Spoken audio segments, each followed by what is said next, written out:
अभी आपने ईरान का नाम लिया तो आज ईरान की एक बड़ी खबर सामने आई है। खामेनेई साहब ने जब से उनके राष्ट्रपति चाइना से लौट के आए हैं तो एक बैठक हुई थी, उस बैठक में कुछ फैसले किए गए और आज खामेनेई साहब ने ऐलान किया है और तमाम जितने मुस्लिम बिलखुसूस जितने मुस्लिम ममालिक थे उनसे तो कहा ही है कि आप अपनी जो भी ट्रेडिंग है, बिजनेस है, इसराइल के साथ बिल्कुल खत्म कर दें क्योंकि इसको बाइकआउट करना जरूरी हो गया है।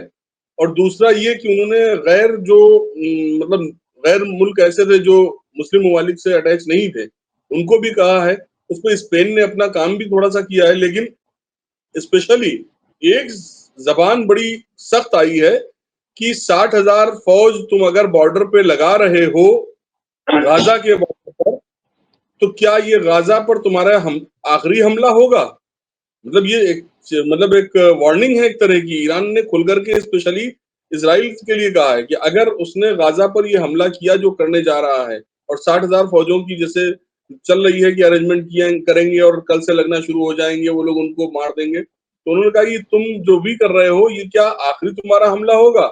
इसके बाद हम भी नामो निशान मिटा देंगे। तो बहरहाल बड़ा स्पेशल वो आया है। और इस पे स्पेन ने अब इसके दबाव में किया है या नहीं ये नहीं मालूम, लेकिन स्पेन ने अपने जितने भी रक्षा से रिलेटेड जो उसको असलहा देता था, वो जो सप्लाई करता था, वो स्पेशली मना कर दिया है इसराइल को। तो क्या आपका जो कई दिनों से एक हम लोग बात कर रहे थे, आपका एक जुमला है कि आखिरी जंग होने वाली है, आखिरी जंग, तो बड़े 3-4 दिन बड़े खास बनाए जा रहे हैं। आपको क्या लगता है कि क्या आखिरी जंग का वक्त आ गया है या अभी टाइम बाकी है कुछ? नहीं, देखिए अभी तो टाइम नहीं आया है। अभी जी, अभी जंग, आखिरी जंग बस होगी। जब भी हो आखिरी जंग ही होगी। ईरान ने जो कहा उसका मतलब समझिए आप। जी। ईरान ने क्वेश्चन मार्क नहीं किया है। हुँ, ईरान ने बिल्कुल साफ लहजे में अपना फैसला सुना दिया है हुँ, कि अगर आप गजा की तरफ बढ़ोगे हुँ। तो ये आपका आखिरी कदम होगा, इसके बाद आप इस लायक नहीं रहोगे हाँ, कि कदम भी बाहर निकाल पाओगे। ये ईरान का मैसेज बहुत साफ है। जी। ईरान के किसी बात में कोई क्वेश्चन मार्क होता ही नहीं है। हुँ, खामेनेई साहब एक तरफा फैसला देते हैं और उन्होंने एक ऐसी बात कह दी कि मैं खुदा के सामने सजदा करके आया हूं। अब दुनिया में हुँ। मैं किसी सुपर पावर से नहीं डरता। आप समझते हैं ये कितनी बड़ी बात है? ये एक ईमान ताजा कर देगा, दुनिया के मुसलमानों को झकझोर कर रख दिया। पूरी बिल्कुल। दुनिया की उम्मा को, इस्लाम और मुसलमानों, इस्लाम को और अल्लाह को मानने वालों को के लिए एक बहुत बड़ा पैगाम दे दिया और कह दिया कि मैं यूनिवर्स, मैंने अल्लाह के सामने मैंने सजदा कर दिया, मैं झुक के आया हूं। अब अल्लाह ने कह दिया है कि दुनिया में मैं किसी को सुपर पावर नहीं मानता, मैं लड़ने के लिए तैयार हूं। ये एक ऐसी बात थी जो दुनिया भर के मुसलमानों को झकझोर के रख दिया। और जिस तरह से मुसलमान खड़ा हुआ, इजराइल में, तेल अवीव में ईरान की मिसाइल गिरने लगी, ये लगता जी, था कि कई 40-50 साल से मुसलमान जो सर झुकाए बैठा देख रहा था, थोड़ा सा जी। उसको 40 साल के बाद सर को उठाया। अरे, दुनिया में मुसलमान ऐसा भी है जो हुँ, इजराइल को हिला दे, जो इजराइल को खत्म कर दे, जो अमेरिका को चैलेंज कर दे। 60 हुँ। साल 50 साल के बाद जो मुसलमानों का सर झुकता चला आ रहा था, कतर और अरब जैसे देशों की वजह से, ईरान ने जब तेल अवीव पर मिसाइलें मारना शुरू की, तब मुसलमानों का सर थोड़ा फक्र से उठा। और उठा तो आज दुनिया भर के मुसलमान इस बात को बोल रहे हैं। ऐसे नहीं यूएई बोल रहा है, ऐसे नहीं अरब बोल रहा है, ऐसे नहीं जॉर्डन बोल रहा है। जब फ्रांस बोल रहा है, जब कनाडा बोल रहा है, जब ब्राजील बोल रहा है, जब ब्रिटेन बोल रहा है, तो फिर ये लोग जी, कौन होते हैं? ये लोग तो बोलेंगे, नहीं बोलेंगे तो जाएंगे कहाँ? और देखिए, बोलने के बावजूद भी आज कतर पे हमला हुआ। अगर इसके बाद भी कतर खामोश है तो समझ लीजिए कि ये खामोशी कहीं न कहीं गुनाहगार है। ये खामोशी, कतर की खामोशी गुनाहगार है। और दुनिया के मुसलमानों के सामने कतर को जवाब देना पड़ेगा और मरने के बाद अल्लाह के सामने जवाब देना पड़ेगा कि बेगुनाह फिलिस्तीनियों की हत्या करने वाले जालिम के साथ तुम क्यों खड़े थे? ये दुनिया के सारे मुसलमान को, पूरी दुनिया के सारे मुसलमान को हश्र के मैदान में इसका जवाब देना पड़ेगा कि जो बेगुनाह फिलिस्तीन के मुसलमान मारे जा रहे थे, बच्चे मारे जा रहे थे, औरतें मारे जा रहे थे, तो तुम क्या कर रहे थे? हर मुसलमान से अल्लाह पूछेगा ये बात। हर मुसलमान को जवाब देना पड़ेगा। अगर वो ईमान रखता है, इस्लाम को मानता है, तो जान लीजिए कि अल्लाह की अदालत में हर मुसलमान से सवाल पूछा जाएगा कि फिलिस्तीन, कम से कम तुम कुछ नहीं कर सकते तो दुआ तो मांग सकते हो अल्लाह से। हो सकता है कि दुआ किसकी दुआ कबूल कर ले, ये तो कुछ नहीं कहा जा सकता। कौन अमीर कौन फकीर की दुआ कबूल कर लेगा अल्लाह, और बादशाह की दुआ को कबूल नहीं करेगा। ये अल्लाह का वादा है, ये अल्लाह का वादा है।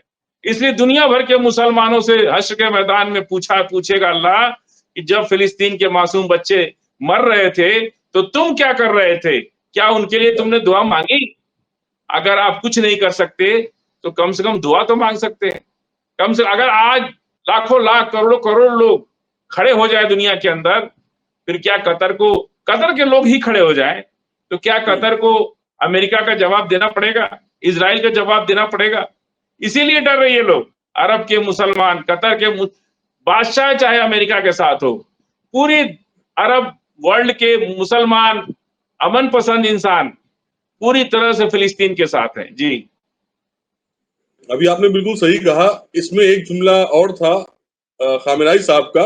उनका कहना यह था कि जो मुल्क अब भी अगर खामोश हैं, इतने जेनोसाइड के बाद भी खामोश हैं, तो हमारे निगाह में वो निष्क्रिय है, उनको निष्क्रिय माना जाएगा।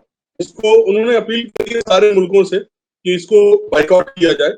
बहरहाल, लेकिन हमास ने अभी जो एक ताजा रिपोर्ट के मुताबिक हमास में जो हुआ है, कई सैनिक उनके मारे गए हैं। कल तो वो 4 टैंक में मार दिए गए थे, और आज भी हमास ने, उन्होंने, आईडीएफ ने रिपोर्ट दी है कि टनल के जरिए से वहां तक वो लोग पहुंचे और जाके हमला कर दिया।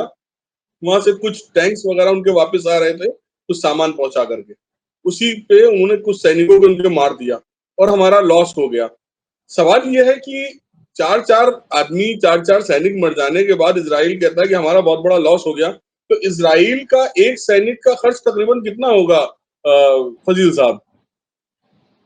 देखिए, जो उन्होंने निकाला है ना अपना व्हाट्सएप पे, जो उन्होंने रिक्रूटमेंट करने की जो वैकेंसी निकाली है व्हाट्सएप, फेसबुक, सोशल मीडिया के थ्रू, आज स्थिति जी। ये है कि उनके पास सेना कम पड़ चुकी है।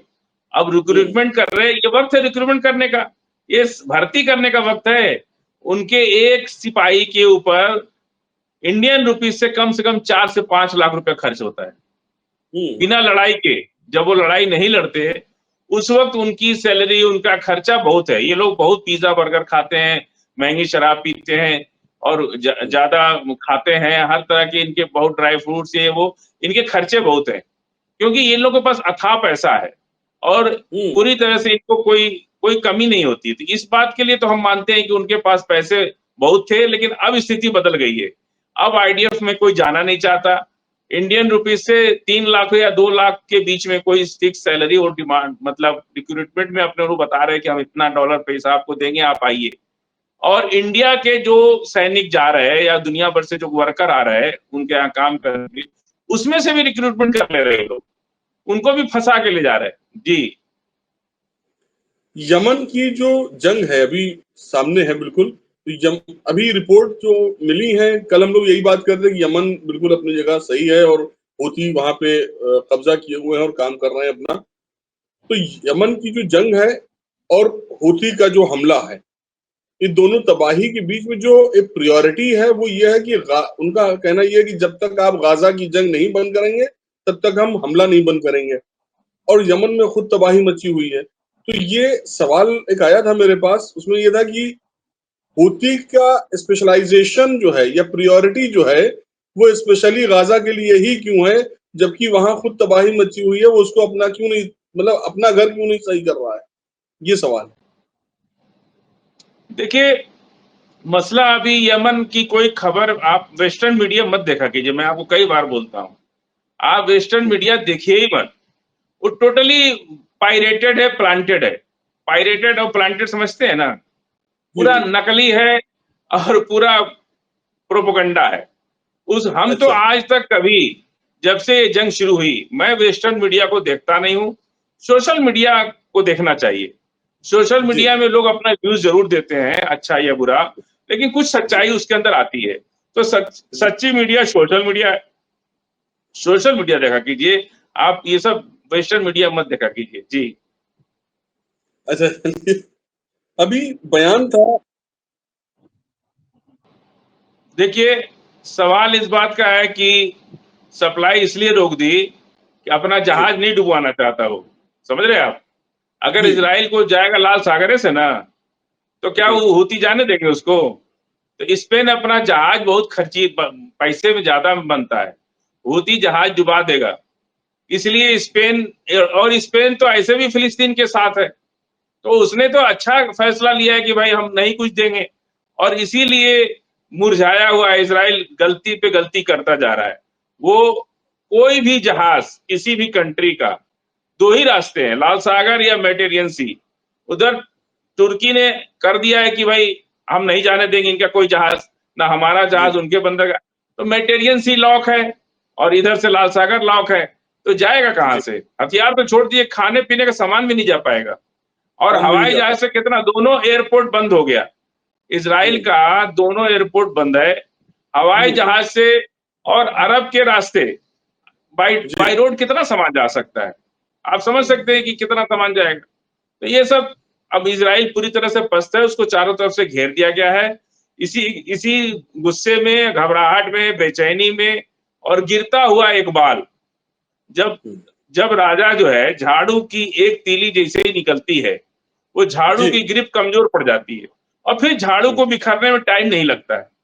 वो हाल इजराइल और अमेरिका का है। अमेरिका की जो ग्रिप थी ना, जो हुँ, सुपर पावर बनते थे, वो उसी दिन खत्म हो गई जब खामेनेई साहब ने कहा कि मैं अल्लाह के सामने सजदा करके आया हूं, अब मैं दुनिया में किसी को सुपर पावर नहीं मानता। नहीं हुँ, मानता तो अमेरिका की तीली निकल गई, ग्रिप खत्म, अब झाड़ू बिखरने में टाइम नहीं लगेगा।